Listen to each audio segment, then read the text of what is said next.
पण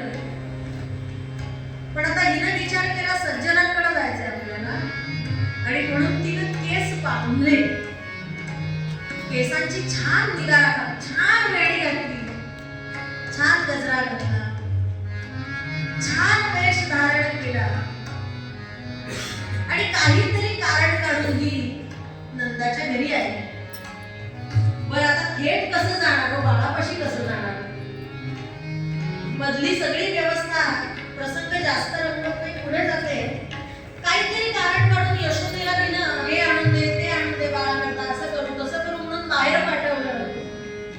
मी लांबची नातेवाईक कोणीतरी म्हणून सांगितलं आणि या बाळाला मांडीवर घेतलं थेट. कोणी नाहीये इकडे तिकडे बघितलं आणि पटकन या बाळाला पदराखाली घेतलं. अहो त्याला मारायचंय आणि म्हणून आपल्या स्तनाला कालकूट नावाचं विष लावून आले. कालकूट नावाचं विष की जे इतकं भयंकर असतं की जे नुसतं ओठाला जरी त्या बाळाच्या नुसतं लागलं तरी ते बाळ मरून जाईल, असं कालकूट नावाचं विष लावून आली होती. आणि पट्टीशी या बाळाला पदराखाली घेतलंय आणि स्तनाला त्याच्या मुखामध्ये दिला.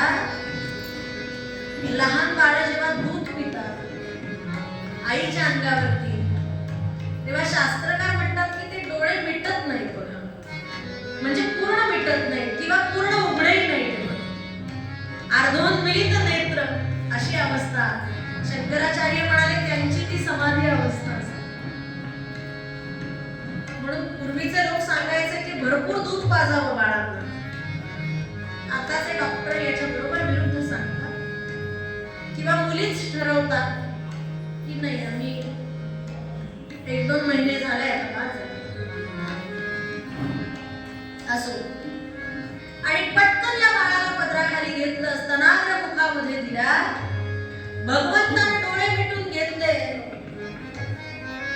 का डोळे मिटून घेतले याची शास्त्रकारांनी 26 कारण दिली. किती? काळजी करू नका, मी 2-3च सांगणार आहे, नाहीतर तुम्ही डोळे मिटून घ्या.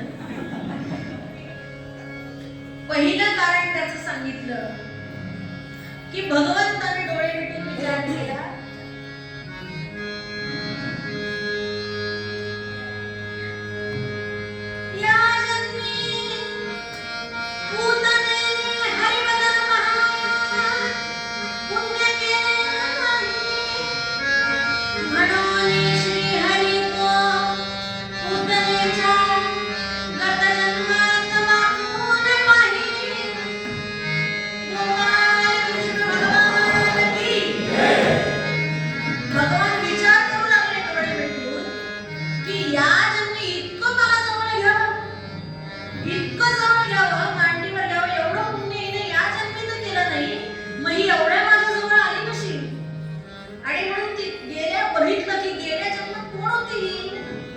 आणि मग भगवंताला आठवलं. हा म्हणाले बरोबर आहे, काल नाही का म्हणाले मी वामन अवतार घेतला, म्हणजे आपण नाही पाहिली कथा, पण वामन अवतार जेव्हा मी घेतला तेव्हा बली आला नमस्कार करायला, त्याची पत्नी आली आणि त्याची मुलगी पण आली रत्नावली.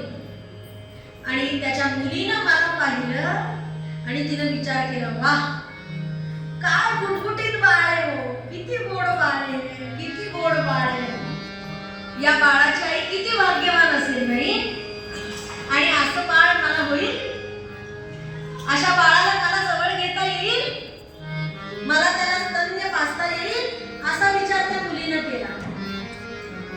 काय असतं ज्या मुलींचं लग्न व्हायचं असतं विवाहाच्या आधी त्यांच्या काही संकल्पना असतात, म्हणजे असं काहीतरी विचार असतात ना की असा नवरा पाहिजे, तमुक नवरा पाहिजे, त्याची हेअरस्टाईल अशी पाहिजे, तशी पाहिजे, तो अमक्या खान सारखा दिसला पाहिजे, अमक्या खान सारखा दिसला पाहिजे.